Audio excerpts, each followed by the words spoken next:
Hi everyone, I'm here with Assistant Fire Marshal Alex Kane. Fire Marshal Kane, tell us what people need to know as we're moving into fire season right now at the end of summer. Wildfire is a part of our life living in Southern California, and the best way to prepare a family is to get ahead of it and understand what the risks and complications are with wildfire. You having a go bag and understanding the things that you can do at your home level to better prepare yourself for when, it's not if, but when wildfire approaches our community. So it sounds like the first thing people need to do is have a conversation with their family members about what to do if there is a shelter warning, if there is a evacuation warning, and then an evacuation order. What does that conversation look like for a lot of families? The City of San Diego has a Ready, Set, Go guide. The Ready, Set, Go guide provides a platform on the conversations that you need to have, how to plan for your evacuations, what exactly you need to take with you, your most important possessions. We've already got a guide for people to have this conversation with their family members. 5 to 10 minute conversation with your kids, with your spouse, is the difference between getting out safely and maybe a tragedy. A little bit preparation goes a long way. What are the key things that need to be in a go bag for people? It's important to have identification, also have a couple days of clothing and food and water. The same bag that you'd prepare to go on a staycation at the beach. Sounds like it's not all that different from a go bag. That's true. You want to prepare for the first 48 hours away from your home, surviving on your own. First, having the conversation with your family to plan what that might look like. But second, looking at your own property, getting rid of the most flammable items that are really close to your house, part of what the Zone 0 fire regulations are now. Can you give us a little bit about that? The first 5 feet of your home is where most of the vulnerabilities happen. We understand that most homes burn down due to embers, where these low intensity flying fires where they accumulate at the base of your house.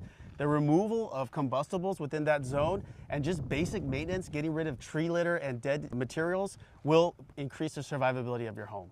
Behind us, we got Mission Trails Regional Park. What are some of the things the fire department's doing right now to make sure people are safe? The first thing is emergency response. Be prepared. The fire department is prepared by having helicopters. Copter 3 comes out, makes sure that these fires are extinguished, get water on the fire early to keep them small. Along with that, we're also conducting preventative work. The best way to do prevention is to engage the community, educate the community, Zone 0, establish fire safe councils, mobilize the community so they can understand the things that they can do to help us do our job. You work together with CAL FIRE, with Heartland Fire, other city departments. How does that collaboration look? We have to speak the same language. When we're all responding to these fires, fire does not know a boundary. So when we have a fire in San Diego, the potential for it to spread to other jurisdictions is likely. So what we do is we communicate together, we train together, we share operational strategies and tactics, and we routinely meet for this very issue, wildfire. A lot of people know we're going to have a super El Nino later this year. It means a lot more rain than we usually get. Is that good because it's going to put moisture into the plants and therefore they're not going to burn? Or does that mean after the fact we're going to have an even bigger fire season? What should people be thinking about?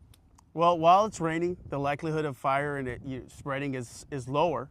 But what we do know, when we have a lot of rain, we have a rapid burst of growth afterwards of these light flashy fuels.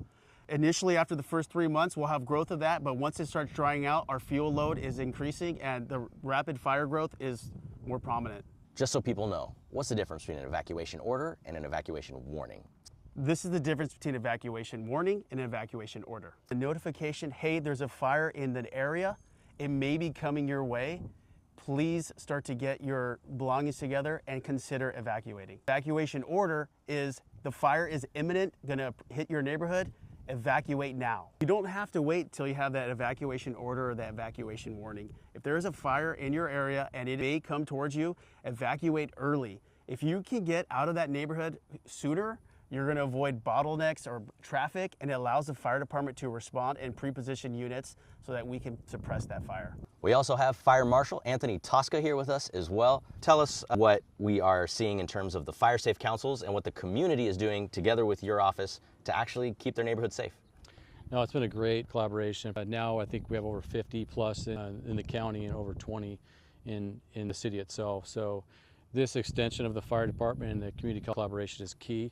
I don't think we're ever going to have enough resources to do the things that we need to do here to keep our community safe. So it's fantastic. I'm hearing from my constituents that they are wanting fire safe councils. They want to know how to work with their neighbors. What is essentially the community response to you and your team showing up in rooms and giving people this information? It's been invaluable. Feedback has been very good. We're honest about what the expectations are of like this partnership and relationship we have to have. They have to be involved with us as that extension. So I've heard nothing but great things about Assistant Fireman Alex Kane going out there and a lot of the presentations we've done on Zone Zero. We just can't get out there enough. I think it would be great to get out there to see everybody, but it's only so much of us can get around. Right. And we want people to learn more about Zone Zero. It's an important step towards fire safety. Right now, it's only implemented for brand new buildings that have been permitted as of this year, so people don't need to change up a whole lot immediately, but in the long term, why is it so valuable? The reason we kind of released our guidelines early was we wanted the people to be educated, prepared. The more information they have and they can prepare for this, and it doesn't come into effect till February 28, 27.